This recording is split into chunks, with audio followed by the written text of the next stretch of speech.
নগাঁও জিলাৰ ৰাইডিংগাত NRCৰ নথিপত্ৰ উদ্ধাৰ হোৱা ঘটনা এতিয়া সমগ্ৰ নগাঁও জিলাত চাঞ্চল্যৰ সৃষ্টি কৰিছে।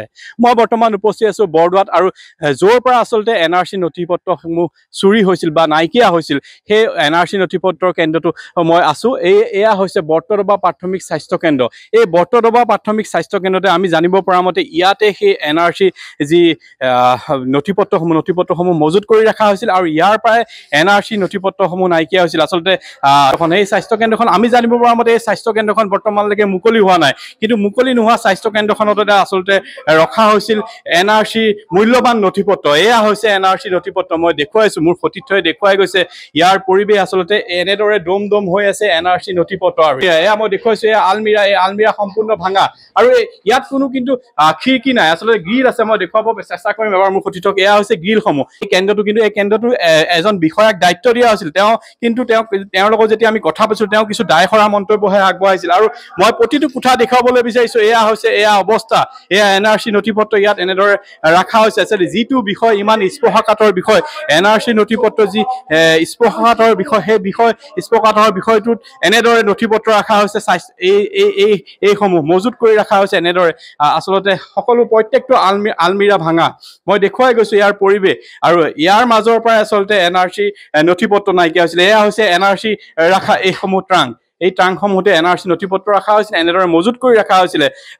কিন্তু আচৰিত কথা, কেনেদৰে ইয়াৰ পৰা নাইকিয়া হ'ল, কোনে লৈ গ'ল, এয়া আচলতে তাৎপৰ্যপূৰ্ণ বিষয় হৈ পৰিছে। আচলতে একাংশই কৈছে যে ইয়াত কিছুমান গধূলি হ'লে কিছুমান ল'ৰা আহে। আচৰিত কথা যে ইমান গুৰুত্বপূৰ্ণ নথিপত্ৰ আচলতে কেনেদৰে এনেদৰে এৰি দিব পাৰিলে, আচলতে কোনো ধৰণৰ দায়িত্ব নোহোৱাকে। মই দেখুৱাই গৈছো সামগ্ৰিক পৰিৱেশ। তাৰ লগে লগে ইয়াত স্থানীয় ৰাইজৰ উপস্থিত হৈছে। মই তেওঁলোকৰ লগতো কথা পাতিব বিচাৰিম, যিহেতু বৰ্তমান এই যি বিষয়টো, এই বিষয়টোৱে সমগ্ৰ নগাঁও জিলাত এতিয়া চাঞ্চল্যৰ সৃষ্টি কৰিছে।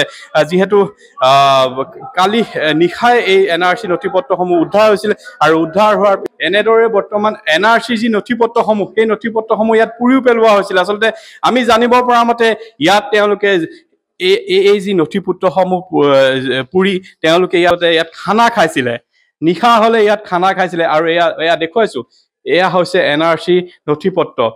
NRCৰ নথিপত্ৰসমূহ এনেদৰে পুৰি পেলোৱা হৈছিল, আৰু পুৰি পেলাই এয়া চাওক কিমান গুৰুত্বপূৰ্ণ নথিপত্ৰ, এয়া চাওক কিমান গুৰুত্বপূৰ্ণ NRCৰ নথিপত্ৰ। আৰু এনেদৰে বৰ্তমান NRCৰ নথিপত্ৰ এয়া বিলাই হৈছে। আচলতে কথা পাতিব বিচাৰিম, সদৌ অসম ছাত্ৰ সন্থাৰ বিষয়ববীয়াসকল আছে।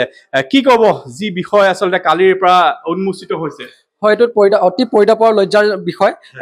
বৰতদবা থানাৰ নিলগতে এই স্বাস্থ্য কেন্দ্ৰটো প্ৰায় 20 মিটাৰ নিলগত এই স্বাস্থ্য কেন্দ্ৰটো আছে। ইয়াতে আপুনি দুষ্কৃতিকাৰীয়ে দেখিছে, আপোনাৰ ইয়াত NRCৰ গুৰুত্বপূৰ্ণ নথিপত্ৰসমূহ জ্বলাই পেলাই ইয়াত ভাত বনাই খাইছে। অতি লজ্জা আৰু পৰিতাপৰ বিষয়। আমি অসম চৰকাৰৰ লগতে জিলা প্ৰশাসনক দাবী জনাইছো যে অতি সোনকালে দোষীক কৰায়ত্ব কৰিব লাগে, উচিত শাস্তি প্ৰদান কৰিব লাগে। আচলতে ইমান গুৰুত্বপূৰ্ণ নথিপত্ৰ চাওক, এখন NRCৰ কাৰণে কিমান আচলতে বাট পুৰি বাব লগা হৈছিল ৰাইজে, আৰু এনেধৰণৰ গুৰুত্বপূৰ্ণ নথিপত্ৰ এনেদৰে ৰাখিব পাৰে জানো? নোৱাৰে, সম্পূৰ্ণ দায়িত্ব জ্ঞানহীনতাৰ ফল। আপোনাৰ জিলা প্ৰশাসনৰ লগতে স্থানীয় প্ৰশাসনৰ দায়িত্ব জ্ঞানহীনতাৰ ফলতে এনে কাৰ্য সংঘটিত হ'ব পাৰিছে। এইটো লজ্জাৰ আৰু প্ৰশাসনৰ বাবে অতি লজ্জাৰ বিষয়, আৰু এই ক্ষেত্ৰত আমি চৰকাৰৰ অতি সোনকালে তাৎক্ষণিক পদক্ষেপ বিচাৰিছো। ধন্যবাদ। এই যি স্বাস্থ্য কেন্দ্ৰটো আমি জানিব পৰা মতে স্বাস্থ্য কেন্দ্ৰটো এতিয়ালৈকে মুকলি হোৱা নাই, কিন্তু ইয়াত আচলতে কোনে এনেধৰণৰ কাম কৰিব পাৰে বুলি ভাবে? ইয়াত আমি জানিবলৈ পোৱা মতে এইটো কোনোবা দুষ্কৃতিকাৰী হ'ব, যিবিলাক আপোনাৰ আজিকালি দেখিছে ড্ৰাগছ এডিক্টেড হয়, তেনেকুৱা ধৰণৰ। আমি আহি পেলাই গমো পাইছো যে ইয়াতে ড্ৰাগছৰ কিবা টেমা পাইছে, কিবা পাইছে, তেনেকুৱা ধৰণৰ মানুহবিলাকে হ'ব। তেওঁলোকে হয়তো এইটো কাম কৰিব লাগিব, আৰু তেওঁলোকে যে এনেধৰণৰ কাম কৰিছে, ওচৰতে এখন থানা আছে, থানাই গম নাপায় নেকি? থানাই কি কৰি আছিলে ইমান দিনে যে এনেকুৱা এটা ইমান গুৰুত্বপূৰ্ণ আপোনাৰ নথিপত্ৰ NRCৰ, সেই নথিপত্ৰবোৰ এনেদৰে জ্বলাই ইয়াতে খানা খাই, ড্ৰাগছ খাই পেলাই আপোনাৰ পেলাই থৈ গৈছে। তেনেকুৱা ধৰণৰ ঘটনা হোৱাৰ পিছত আৰক্ষীয়ে কি কৰি আছে ইমান দিনে, আৰু এনেকুৱা এটা পৰিস্থিতি কেলে হৈছে? আৰু এটা কথা ক'ব লাগিব যে এই যি নথিপত্ৰসমূহ কালি যিসমূহ লৈ গৈছিলে, তেওঁলোকৰ মাজৰ পৰাই চাগে কোনোবাই লৈ গৈছে। হয়, তেওঁলোকৰ মাজৰে কোনোবা হ'ব লাগিব। আমিতো জানা মতে গম পাইছো যে তেওঁলোকৰ কোনোবা এজনে পইচাৰ অভাৱত এই নথিপত্ৰসমূহ বেচি পেলাই তেওঁলোকে ড্ৰাগছ সেৱন কৰিছে। এনেকুৱা যদি অৱস্থা হয়, তেতিয়াহ'লে আমাৰ জাতিৰ ওপৰত কি প্ৰভাৱ পৰিব?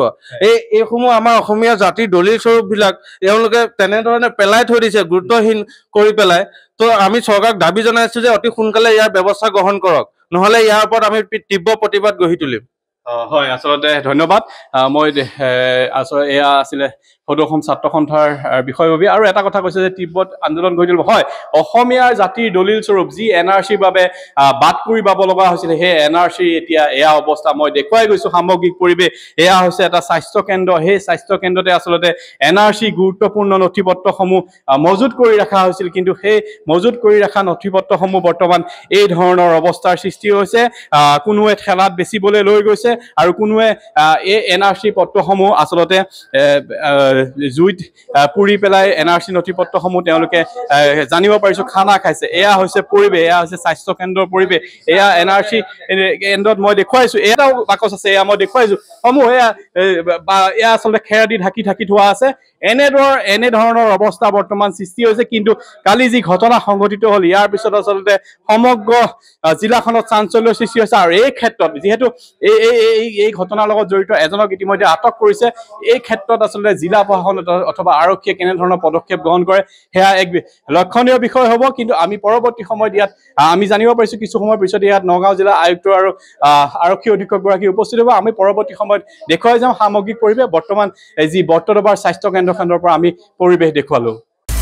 আপুনি বিচৰা বাতৰি পাব কেৱল নিউজ 18 এপত। নিউজ 18 এপ ডাউনলোড কৰিবলৈ স্কেন কৰক এই QR কোড। গুগল প্লে ষ্টৰতো পাব এই নিউজ 18 এপ।